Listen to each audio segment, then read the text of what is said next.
rejected. To report fraud, call us at 1-800-TEL-NICB. This is a public service message from the National Insurance Crime Bureau.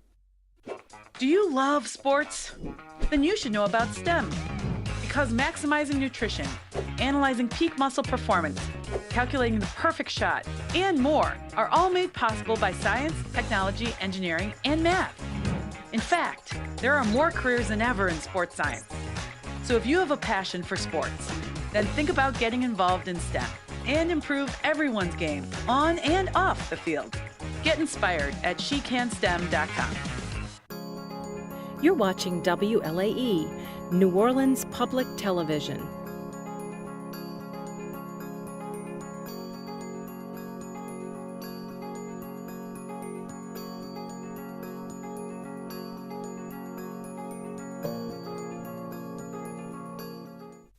Inside New Orleans Sports with Eric Asher is underwritten by... At Villeries Florist, we deliver the magic of flowers 7 days a week to the North Shore and South Shore in the New Orleans area. Whether it's for birthday parties, baby celebrations, Villeries provides colorful floral displays for all.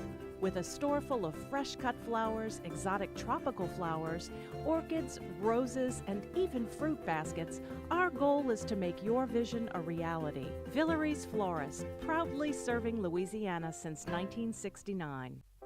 Dave Miette Insurance Agency, 504-556-0809 or davemietteINSagency.com.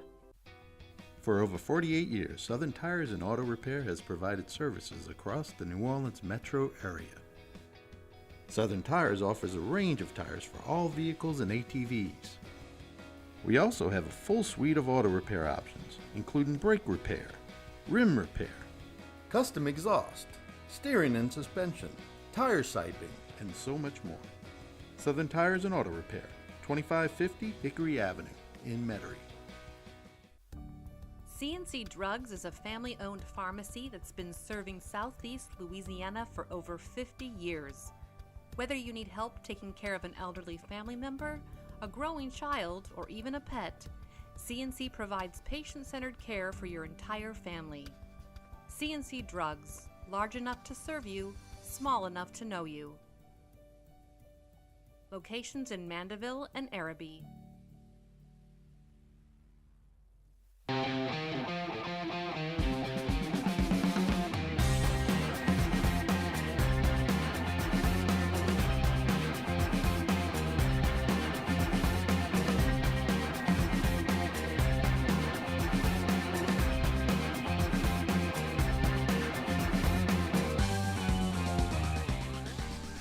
Good afternoon and welcome to another edition of Inside New Orleans Sports. I'm your host, Eric Asher. Remember, we're also live streaming now on the WLAE-TV YouTube page as we go live here at 1 o'clock on WLAE-TV. We're live from our Pontchartrain Production Studios. I'd like to say it's a beautiful day in Old New Orleans, but for the second week in a row, it's not. And it's about to get really hot. It's August. We know how that goes.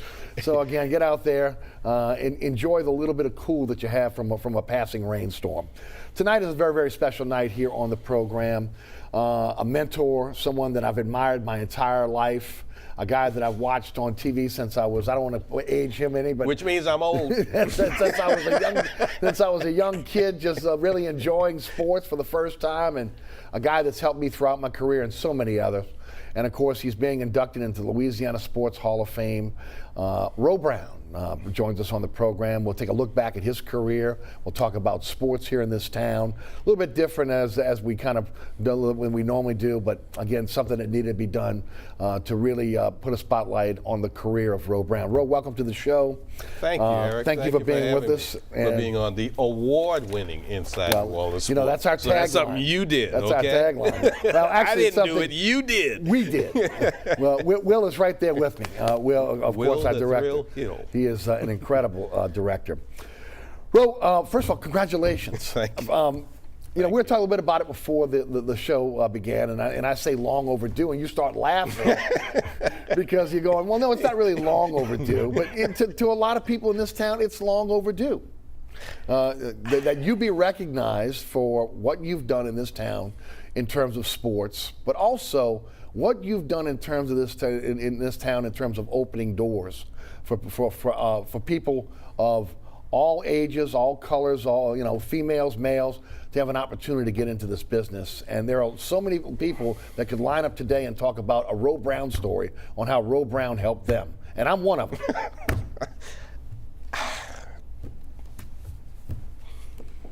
Too modest.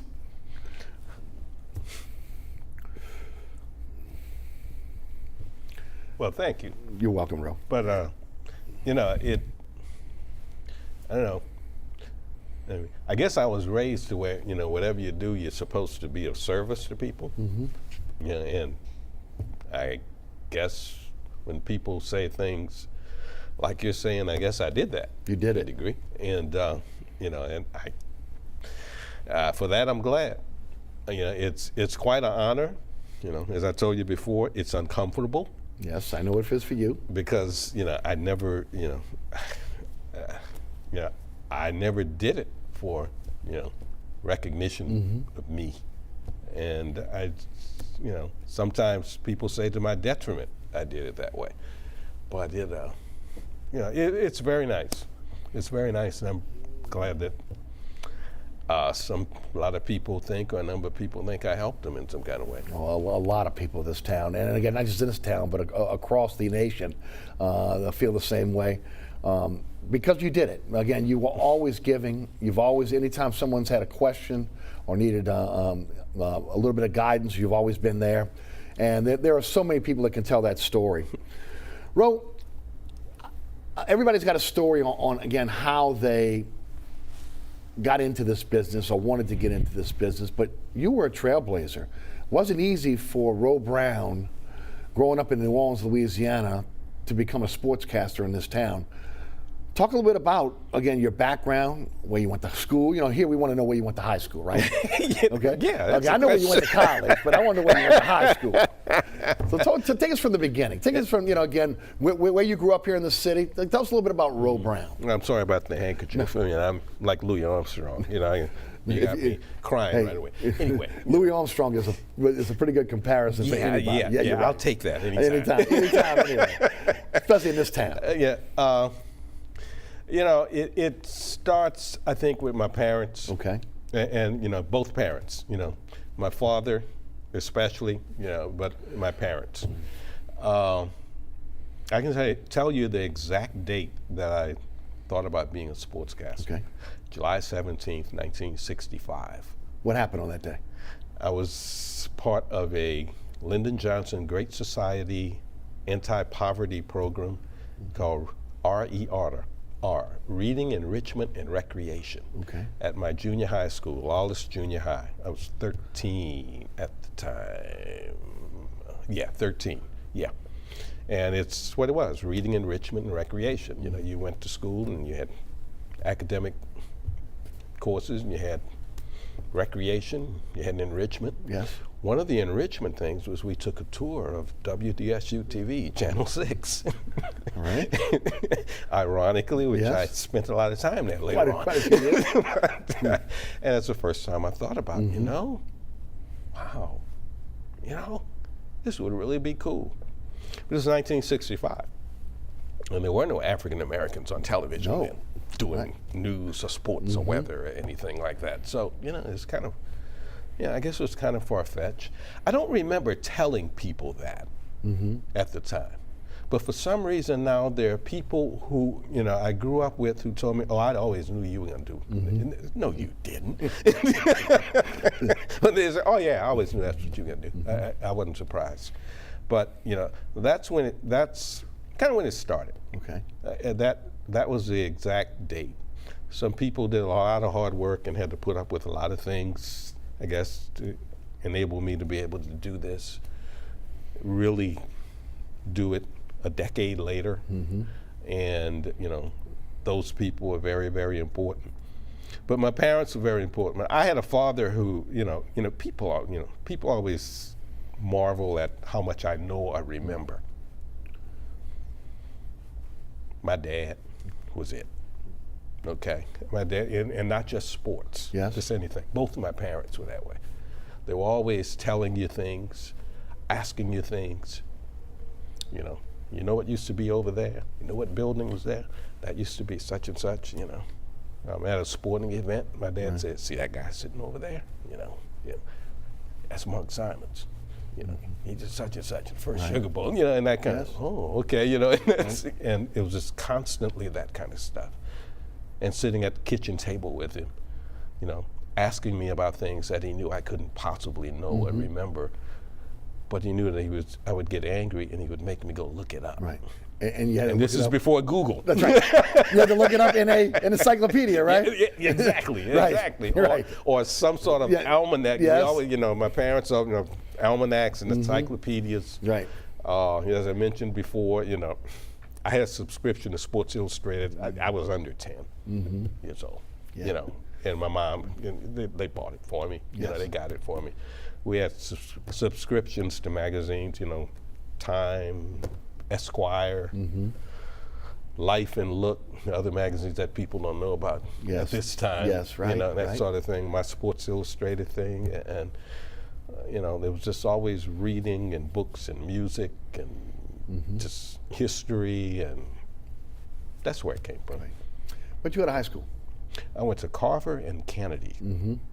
I went to both schools. Right. I would say in 10th grade I went to Carver, and I graduated from Kennedy here in New Orleans. Then I went to SUNO for 2 years. Right. Went into the Navy for 4 years. Hospital corpsman.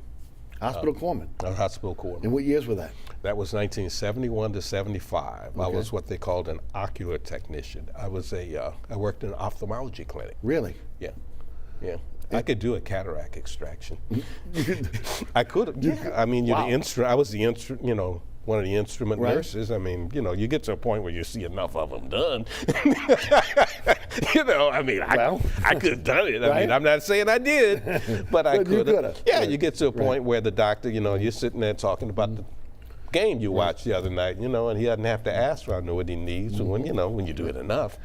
And that was good. If I was going to be in the Navy, I didn't want to chip paint off ships. No, of course not. Where were you stationed? I didn't particularly want to go to Vietnam, which was going on that was then. why I asked you the years. I was stationed at the Naval Hospital in Portsmouth, Virginia. Okay. So was Mary, my wife. That's where we met. Okay. And 1975, got out, came back, went to Loyola, and was there for 2 years, and majored in mass communications. Right. Ran into people all in one class, like Ed Daniels, Kenny Trahan, Peter Finney Jr., Jimmy Smith. The list goes on and on and on. What a class, right? Oh yeah, we had a lot. People that went on and did some pretty good stuff. They were influential in sports in this town. Yeah, when you talk about from a media standpoint. Yeah, and also news people. I mean, Lynn Ganser was there. Lynn was there, and Steve Wozenovich, if you remember him. There were a lot of people. I always thought it was funny, Eric. It was the first day you got there, they told you, one, don't expect to find a job. And two, don't think about working in your hometown. Right. And I don't know if we got lucky, but we all ended up did. working. Right. A lot of us did, put it that way. Mary, where was she a native of? Gary, Indiana. Okay. Gary, Indiana. Felt you shocked for her to move to New Orleans, Louisiana? In a good way. Yeah. I always tell this story. First time she came here was August 4th, 1974. People think it's strange I remember dates, but I do.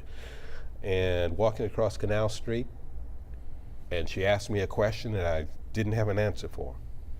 Why is that man standing on the corner playing a saxophone? That's what we do. I never, 1 year later, we went to Dallas. No, not 1 year later. 1 year after she moved here, we got married. We went to Dallas after living here 1 year. They don't even have a place here where you could get a stuffed pepper. I'm going, 1 year ago, you didn't know that it was a stuffed pepper. And then now you're complaining about people's food. So my point is, she's a real New Orleanian. Yes. Might not be New Orleans born, but New Orleans certified. She is, I mean, listen to music. Yes. That drummer, I can tell he's not from New Orleans. He doesn't, one of those. How many children? One, Amanda, 32. Yeah. Be 33 in October. Yeah. From Loyola, what happened next?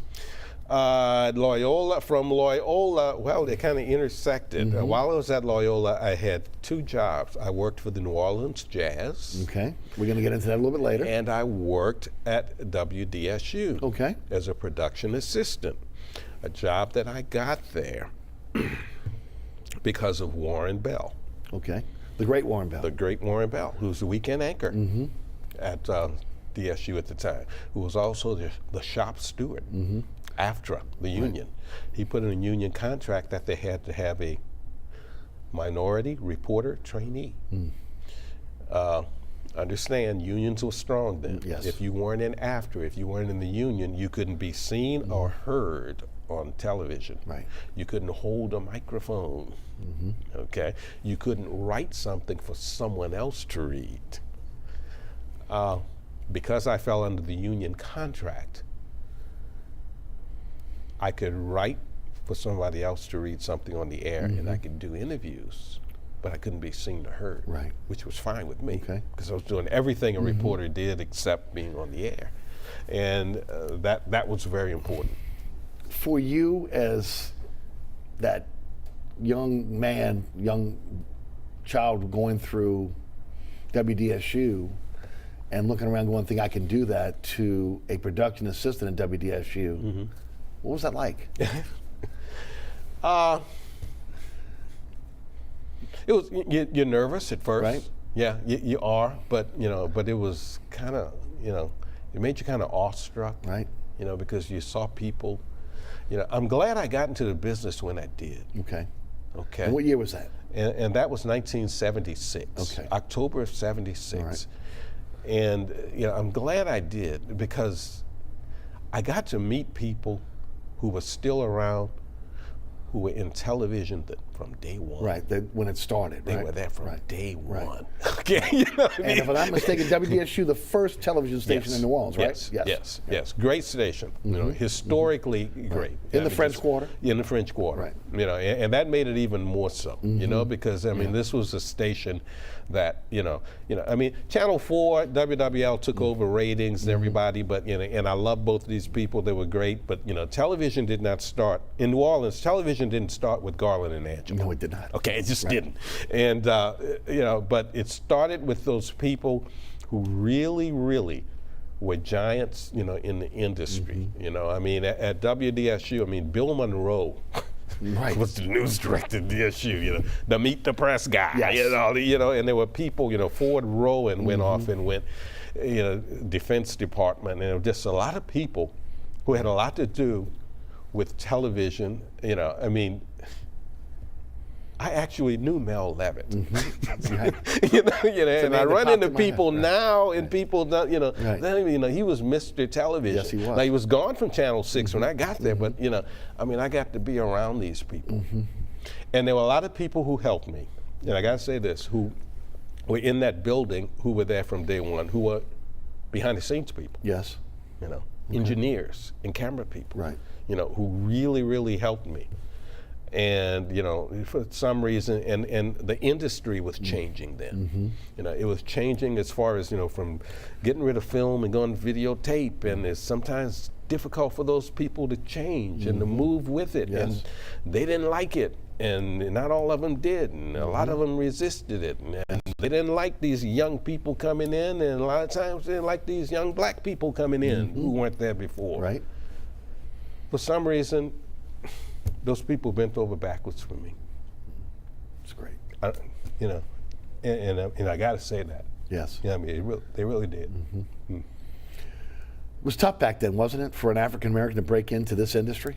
Yeah, it's always tough, but but you gotta persevere, and you just have to go through it. I thought about this again because somebody made me think about it yesterday, Eric. I can remember having a conversation in the newsroom, like you do on weekends. Yes. It's just, it's people in general conversation. We're talking about work and talking about careers. And I made the statement that I got my job because of affirmative action. And people were horrified that I would say that about myself, that I would insult them. I said, well, what are you horrified about? I said, it's true. And I explained the, minority reporter training thing. Right. That's, and they said, no. you got your job because you're good. I said, no, I got my job because of affirmative action. I kept it because I was good. Yes, yes. But I got it because of affirmative action. And that's something I've never been ashamed to say, you know. And I'm also not ashamed to say I kept it because I was good. Yeah, that's for sure. When you see today and you see people of color, females, and you see the diversity in broadcasting, how does it make you feel for someone that came into the business when, again, there were not a lot of folks that looked like you? Right. Very glad about it. I'm very happy about it. It's the way that it should be. Yeah. Here's where I throw people off who have asked me this. I am concerned, and I think if I have to do anything, I have to continue to get more black males in sports journalism. Now, I know what everybody's thinking when you say that.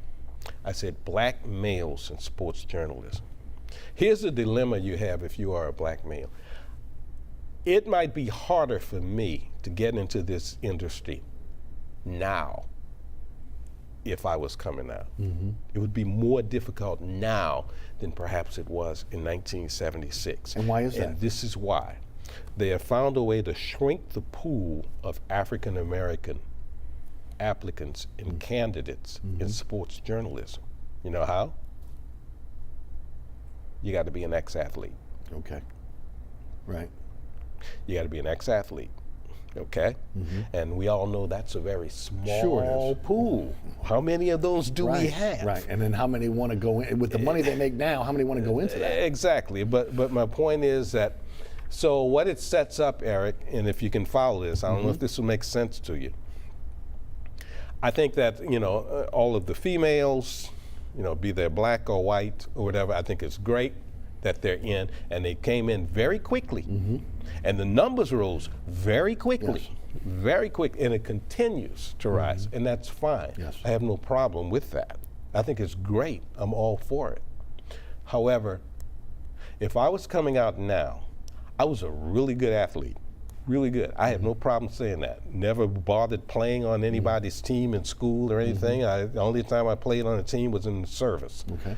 And which is also funny. The people from the Northeast would ask, how did you learn to play basketball? But anyway, that's, but, you know, if you are a black male, that's the only demographic where if you didn't play, how could you know about what you're talking about? Right.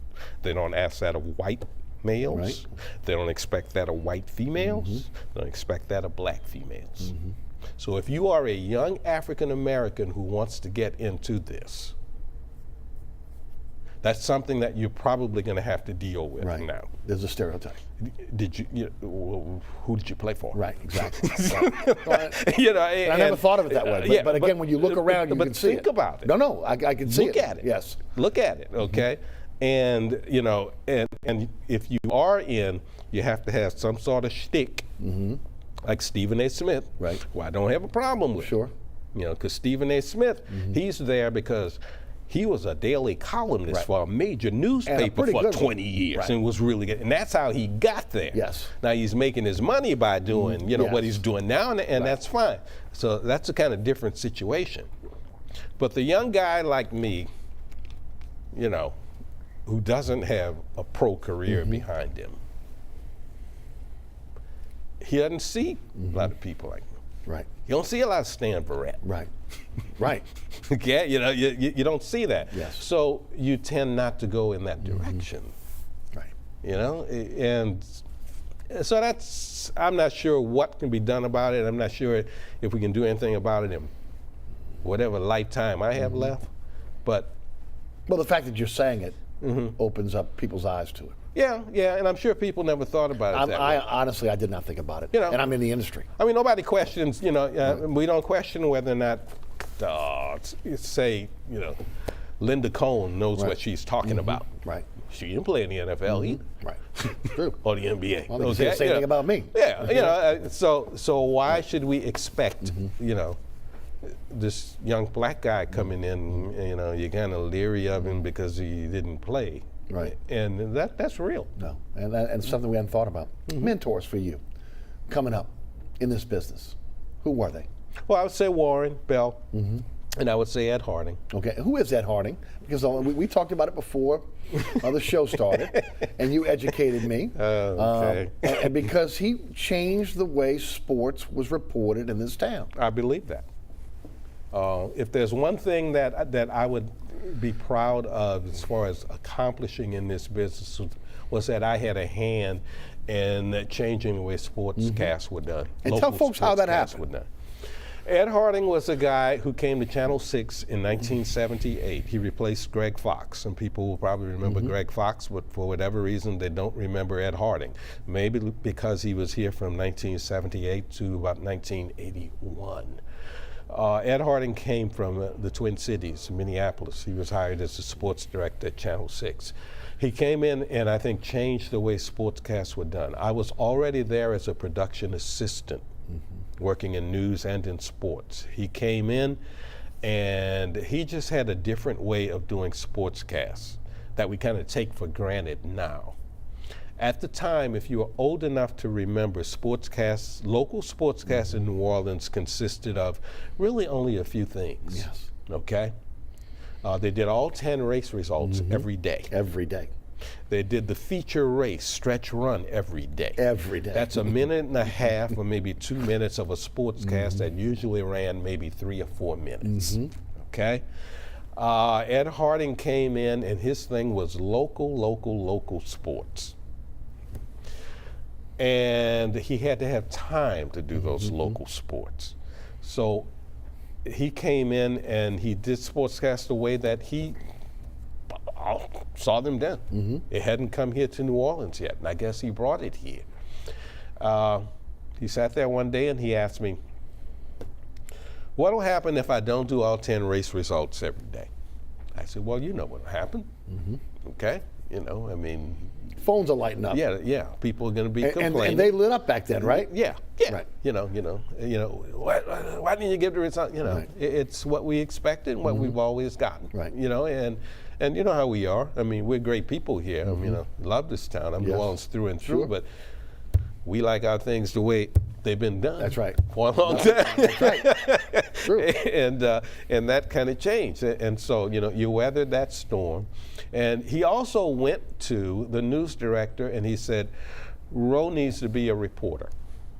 You need to give him full reporter status. You know he's doing everything a reporter does. And everybody here knows that. You know, Roe can put together a sportscast. He can produce, and I don't even have to, you know, if I don't want to. Okay, he can do that. We all know that.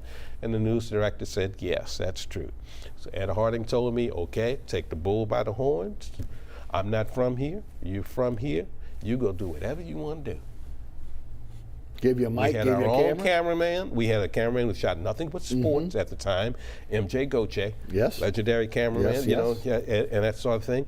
And we shot 3-4 stories a day. That was unprecedented, right? I mean, this wasn't being done, right? Yeah, we shot 3-4 stories a day. So you'd go from high school to college to the pros? Didn't matter. Yeah, and Ed did stories. Right. Sportscasts at 5, 6, and 10. Every sportscast had to be different. You know, he never did a sportscast that was the same. Never. Okay. So he would tell me, you got a minute, 20 seconds at 5 o'clock. You know, I need a voiceover on either that story or on whatever else you shot, just a voiceover, soundbite or whatever at 5 o'clock, and another package at 10. You know, you got a minute, 30 seconds to do that. And it sent me around to a lot of places, or I sent myself around to a lot of places, okay? In places that hadn't been covered before, schools that hadn't been covered before, you know, features on women's basketball at Tulane and Xavier in 1978. Nobody. 4 years before the NCAA even had a women's basketball tournament. And, you know, it was great. It was great. It was great. And I think it forced the others. Right. Everybody started And then doing you it, had right? somebody like Jim Henderson. He had come about the same time. Yes, right. Right, you know. 78, right? Yeah, come about the same time, and we know Jim went through. I mean, he had to have police protection Right, and all, right, 'cause he replaced Hap. Yeah, and so it was a good time, and it was a great time for me. Mm-hmm. I mean, I just learned so much from him. Right. And the more you do it, the better you became at it, just like anything. Anything, yeah. And it was just perfect. I could go where I wanted to go. I could cover what I wanted to cover. He never questioned anything. He had withdrawal because he'd never grown up any place where there wasn't Major League Baseball. I told him, well, we got two really good college baseball programs. Okay? Which were at that time? Tulane and UNO. Right. Okay? And Mace was at UNO, Yes. and Joe Brockoff was at Tulane. I mean, they were good. Strong, yeah. Yes. Both of them. So, hey, we covered that just like we covered everything else. We shot all the games, or parts of them, and had video to do features when we wanted to do it and everything. And so it was just, it was really, that was, I don't want to say it was the best time, because the best time may have been working with Buddy and Ed and Vince Marinelli, but Daniels. Yeah, Okay. yeah, where it was just, but it was just, yeah. Whatever I did good in this business came from, those times, that 3 years with Ed Harding, who, by the way, was fired and replaced by Buddy. Right. 3 years later, in 1981. He was at 8 first, right? They got rid of Buddy. Right, and then he so went Channel to 6. 6 got him, Grabbed him, and right. replaced him. We're going to take a quick break. We're going to come back, continue the conversation with Earl Brown. We're going to find out a little bit more about, again, what he's, his path to where he is now in the Louisiana Sports Hall of Fame. An induction is going to be coming up very, very soon. And then we're going to talk a bit about the teams as well. Want to look back with the great teams here in New Orleans, the ones he covered. You're watching Inside New Orleans Sports. It is our pleasure to have legendary Earl Brown as our guest.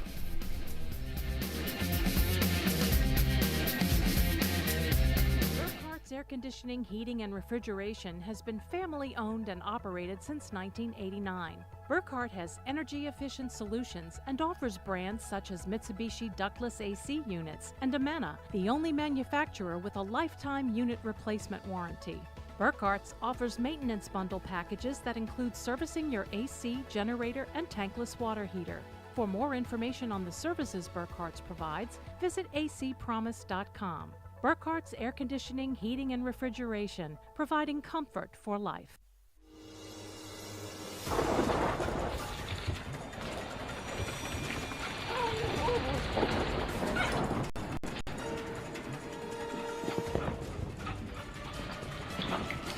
Experiencing rough weather with a bad roof can be a nightmare. It doesn't have to be.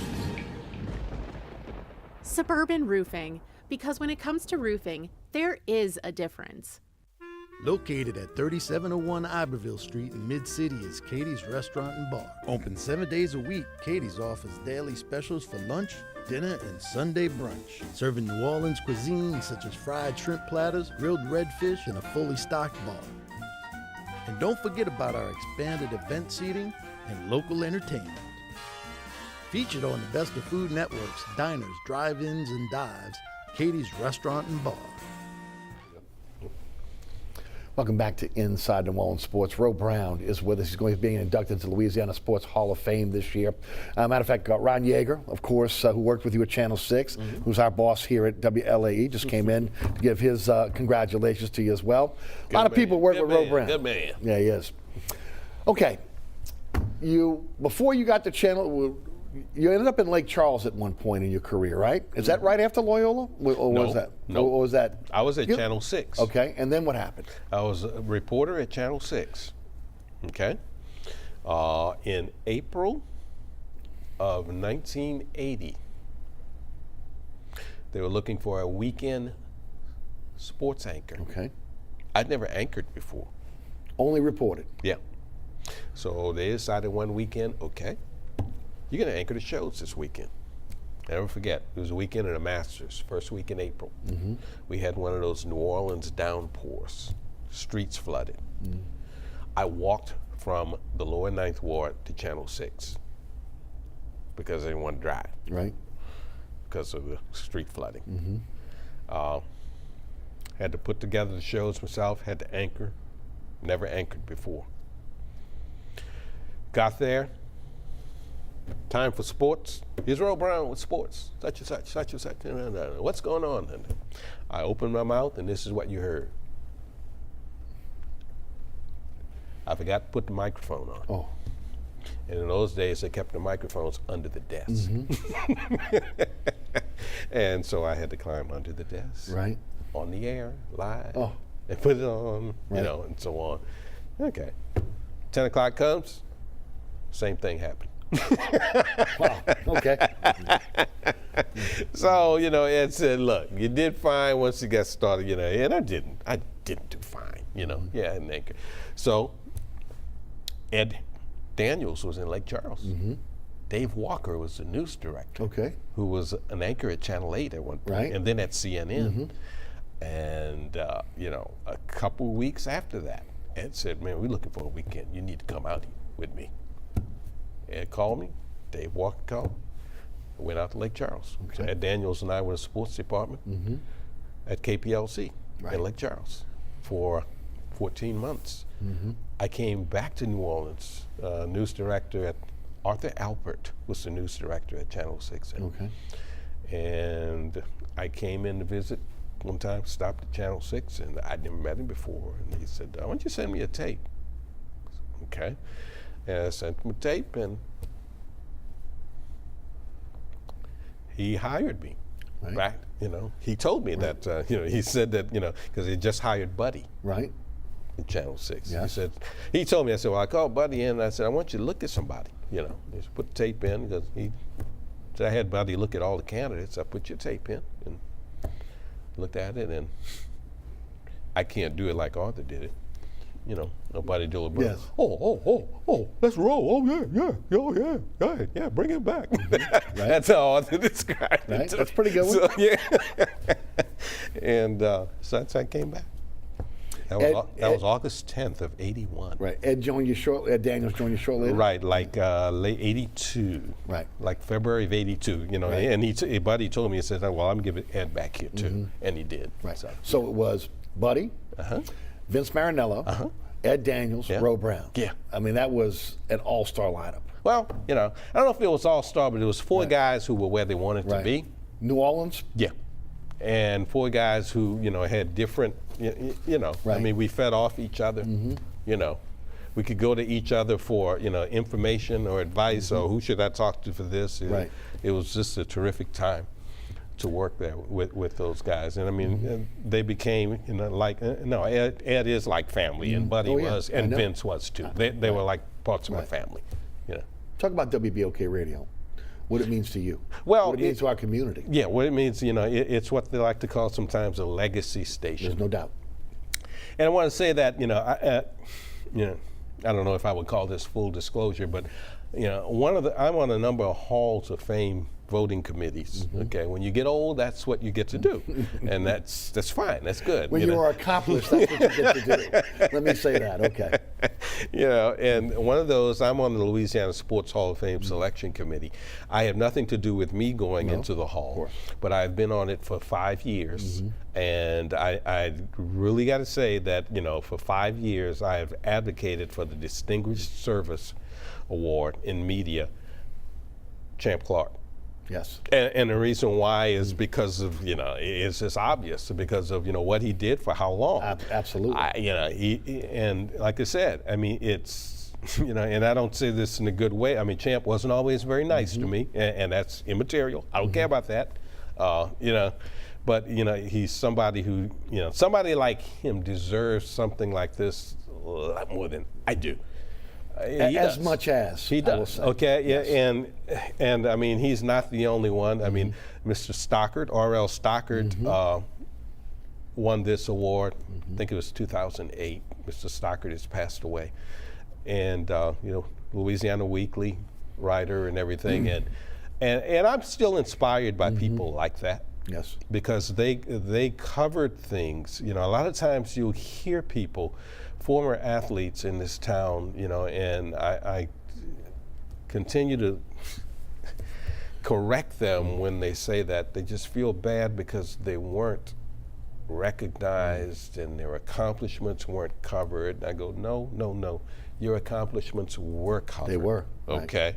They were covered by people like R.L. Stockard and Marcus Newstatter at the Times-Picayune, and Charles DeLay and Eddie Burbridge, and a lot of names, Jim Hall, a lot of names that people don't remember now.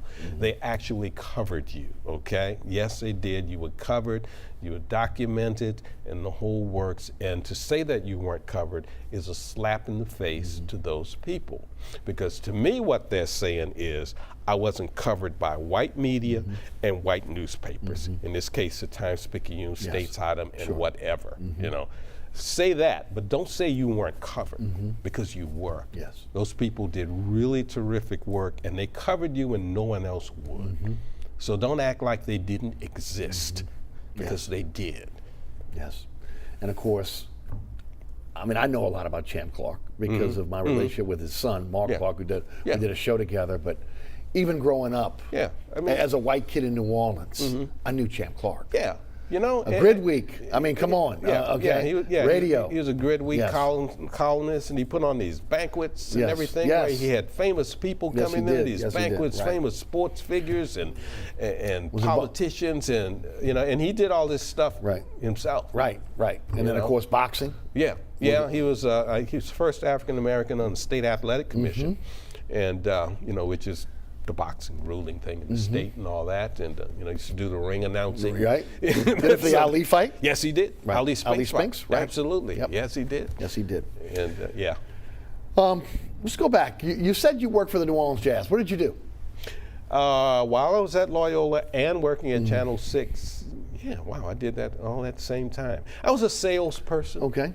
Yeah, I was a salesperson, which was great to do. You know, I mean, I don't know how many tickets I sold, but I was a salesperson, and I did a little PA when they would have games, like high school games we played before. You know, I might do PA or something for that. But it was great. I mean, it was great to just be around a professional sports franchise and the people you met and the people you saw. It was terrific. Talk about the Jazz, because again, look. I feel like that, again, the city supported the team. You could talk about the Shoetown tickets all we want, but okay, that dome had record crowds.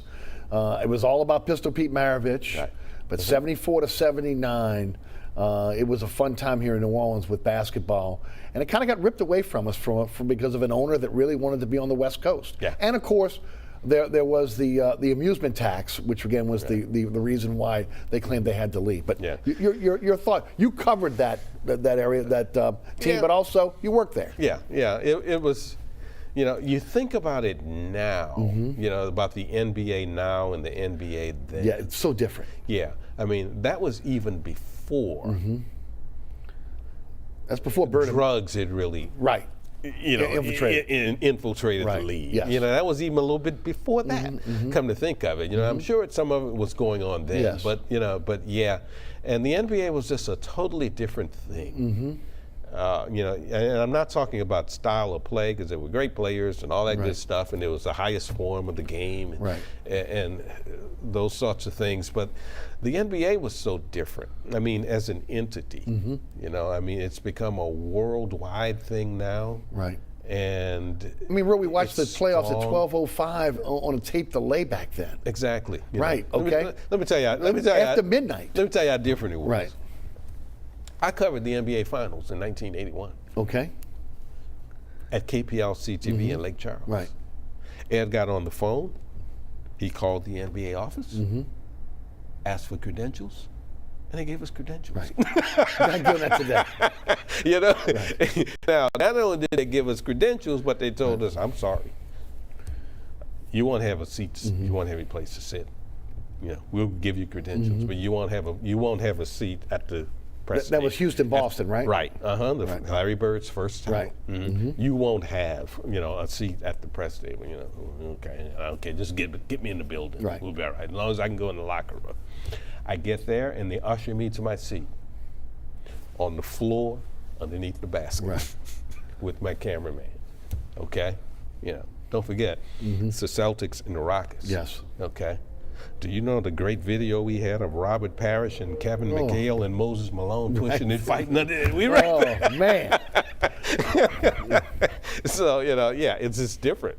It's a different thing. And I'm glad it is. And I'm glad it's back also. Yeah, I am too. I thought we got, as a city, I don't want to use the word ripped off, but the NBA was really on a down, on the down at that time, and it wasn't until really when Bird and Magic came in, and that was right after the Jazz left and went to Salt Lake. And again, if the commissioner would have stood strong, I often say if David Stern would have been commissioner, the Jazz would have never left New Orleans. Yeah, and if the league was a different kind of thing, right? Because let's face it,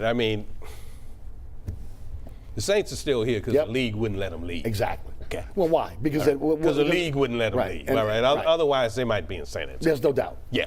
No doubt. Let's be honest That's about the truth. And, where you had a league that said, no. At that time, in the NBA, you had a league, well, I might want to move my team, so I'm going to vote for him to move. That's right. Because of the revenue issues they had back Exactly. then. Okay, Exactly. And the lack of a real TV contract and everything else. Yeah. All that happened with Bird and Magic, and again, happened really right after again, 79. That's right. You remember the 79, 80 was the Bird and Magic's rookie season. Rookie season. 79, 80 season. Right, no doubt. How was it covering Pistol Pete Maravich? Oh, it was cool. It was cool. I think the best part, and it's kind of hard to describe this, the best part was practice. Because I saw him do these things, these tricks. Right.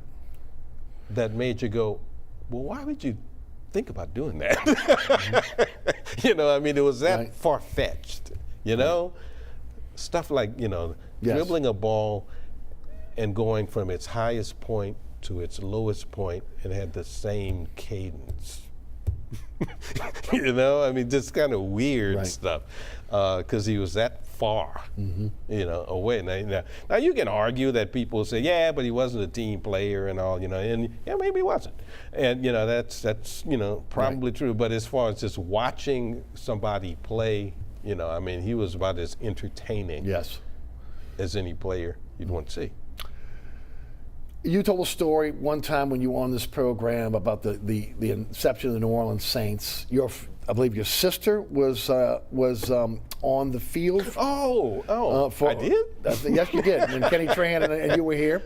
Okay. So you go back with the Saints all the way to the beginning. So talk about 1966, 1967, your family ties there, and then eventually covering this team.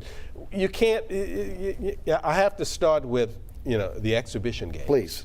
Before we got the Saints, when we were trying to get the Saints. Yes. Here's one of the good parts about my job, my professional life. I got a chance to actually know and become friends with some of those people that my father would tell me, see that guy over there? He said, like, I know Bob Pettit. My dad would go crazy if he knew I knew Bob Pettit. What I mean? Dave Dixon was a friend of mine. Oh my gosh. I loved it. He was a friend of mine. What a genuine man. Yeah, he was just, and so the exhibition games were played here, NFL exhibition games, when New Orleans was trying to get a franchise.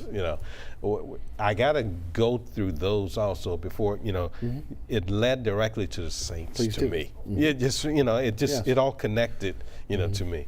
My sister was in the choir at Xavier University. She was a music student, and they sang at the first Saints game. They sang Up, Up and Away with Al Hurt.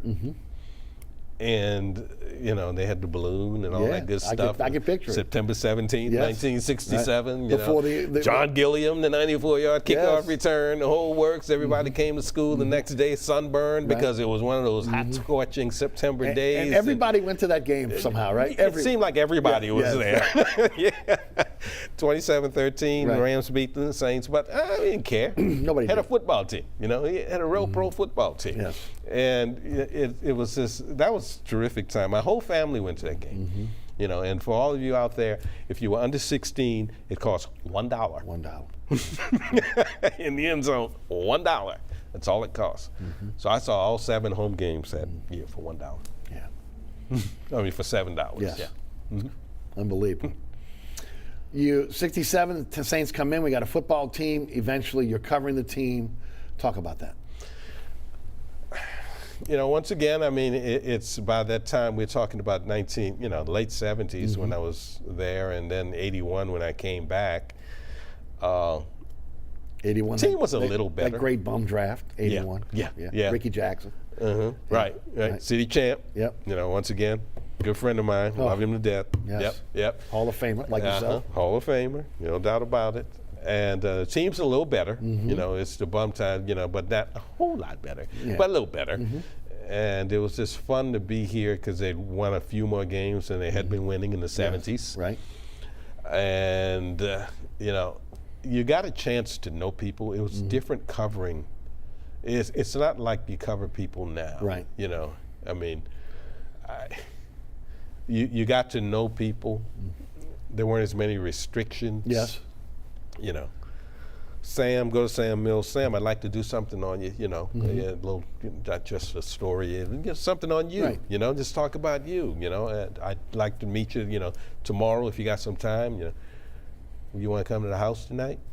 Would not happen now. No. They are instructed not to do that. No. Okay. You have to go through the channels now. Yeah, you know, Right. you know, I didn't ask him. Right. You know, oh, you come to the house tonight? Okay, all right. Right. You know, so it's very different now. Right. You know, and I'm not saying it's right or wrong. If that's the way they want to do it now, but you got a chance to know the people. You know, I mean, I know Bobby Hebert. Right. You know, I mean, you know, and you know, things like, you know, Frank Warren, when he, you know, late Frank Warren. Yes. Great guy. You know, he comes back for old timers, you know, and I get to the stadium, you know, Frank Warren was looking for you, you know. I don't know if that happened now. Yeah. There was also another basketball team here before the Jazz. It was the ABA Buccaneers. The Bucks. Ooh.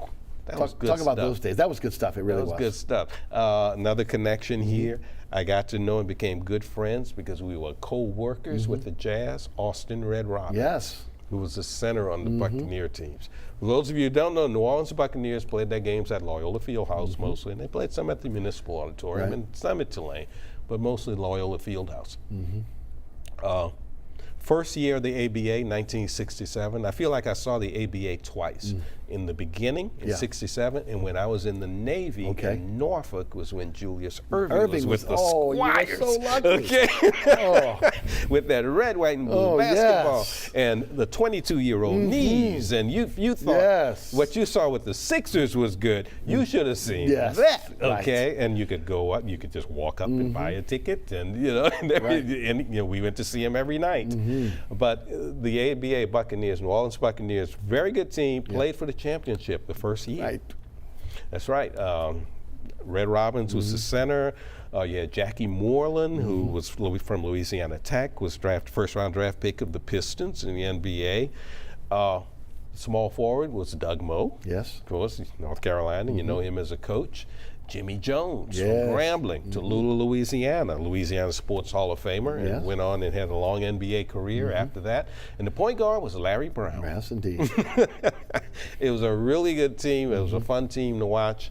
You got to see people like Connie Hawkins. You know, the Pipers beat the Buccaneers for the championship that year. Right. The Pittsburgh Pipers did, and it was fun. Right. It was fun basketball. Right. We also had a USFL team, the New Orleans Breakers. The Breakers. Right.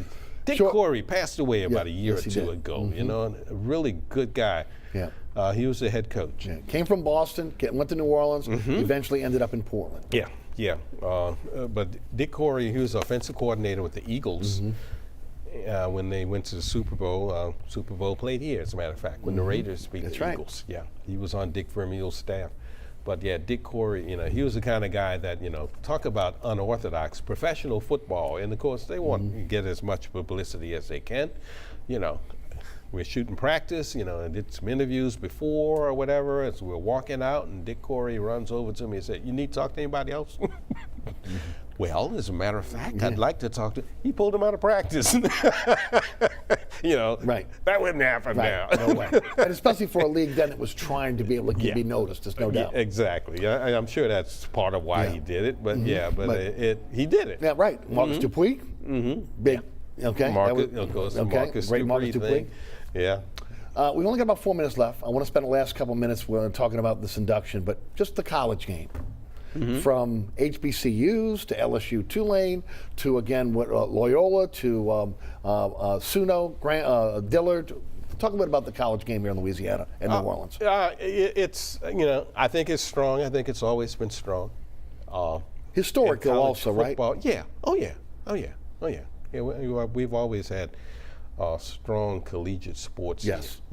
Be it LSU or Tulane or Southern or Grambling. Yes. Louisiana Tech. We always produced a lot of terrific athletes, not just football players, but really terrific athletes. Saw a picture recently, and I thought about it, and it was a picture of the 1970 Southern University football team. And it's pre-Bayou Classic, right? Right, yeah. 72 was the first Bayou Classic. Right, And in that picture were Mel Blount, who's in the Pro Football Hall of Fame, Harold Carmichael, right, who's in the Pro Football Hall of Fame, Isaiah Robertson, who probably should be in the Pro Football Hall of Fame. Yes. Kenny Ellis. Oh, gosh. Okay, they all were in this picture, of this team. And, it always makes me think about, how things change as far as college and professional sports. When NFL people during those days would evaluate players, collegiate players, they would say that if you weren't at, playing the Big Ten or the SEC or the Pac-8 as it was then, you weren't playing at a high level of competition. Okay? Well, whoever played quarterback for whatever school you were playing, you played for in the SWAC, Grambling, Alcorn, or whatever, when you played Southern, you threw into a secondary that had Mel Blount, Kenny Ellis, Isaiah Robertson, and some other people who played in the NFL, be like Al Beauchamp or Pete Barnes or whatever. But you're told that you weren't playing a high level of competition. Right. Well, my thing is that I tell people now is that what was the Southwestern Athletic Conference and the SWAC is what you see in the SEC now. There's no doubt. It's not new. Right. Okay, it's just where they are. Okay, because the same athletes that you see at LSU, Ole Miss, Mississippi State, Alabama now are the same athletes you saw then at Southern, Grambling, Alcorn, Mississippi Valley, Alabama State. That's the truth. It's the same people. The truth. But at that time, because of where they were, it was the level of competition wasn't that good, which wasn't. Until they got to the NFL.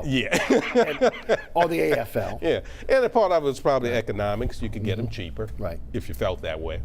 Some of them you knew you didn't have to draft, so you could get them cheaper, because you knew that maybe some other people weren't going to draft them. Yep, no doubt. Rob, we got 45 seconds. What does it mean to go into the Louisiana Sports Hall of Fame? It means that I must have done what I set out to do, and that's to honor the people who helped me and who protected me and took care of me. And I'm talking about all those people, those grown people, those parents that I grew up under in the lower Ninth Ward, and my teachers at my elementary school who told me that I could do things when I didn't think that I could. It's all about those people. Without them, I'm not here. It's trite. You hear people say that a lot, but, they did it. They did it, okay? They did it, and they used me to do it. Congratulations. Thank you. It is an honor well deserved. Well, thank you. And I know New Orleans is happy for you. I'm happy that they're happy for me. Thank you for joining us today. Thank you for being part of this. All right, thank you for having me. Much. All righty. Ro Brown, legend in this town.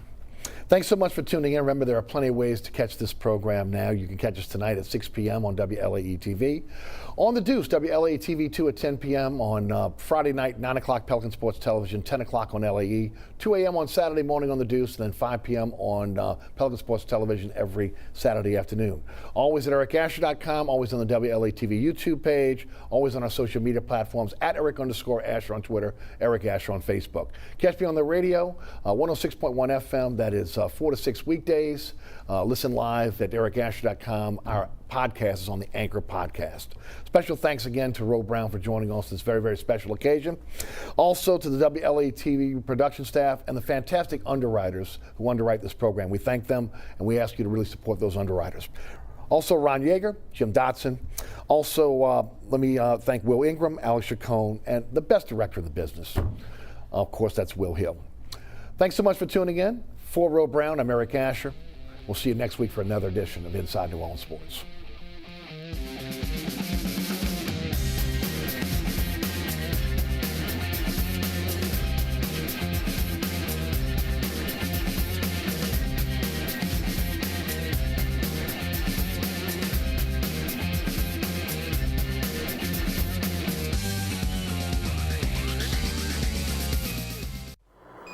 Hotelier Harris Rosen has a precious memento hung in his office that celebrates Apollo 11. Armstrong and Aldrin and Collins were the 3 first astronauts to the moon. I can't say that I got to know them, but I certainly did see them on the Space Coast. And because I got to know some of the hierarchy at Kennedy Space Center,